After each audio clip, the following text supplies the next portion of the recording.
Yan guys, kung makikita nyo guys, yan yung Vulcan Canlaon. Ang ganda niya guys, no?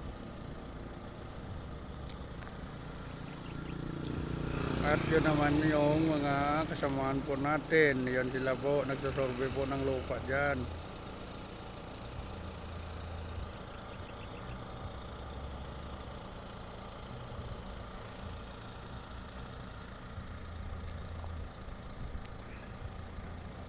Pero sakop pa ito guys ng ano guys, no?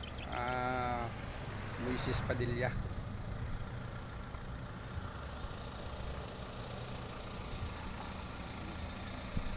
Nandito tayo ngayon. Asad po yung sasakyan natin dito. Kasi wala naman daan dyan papasok doon sa mga kasamaan po natin. At ito naman pong daan papuntang Canlaon City po, papuntang Magalyon po yan.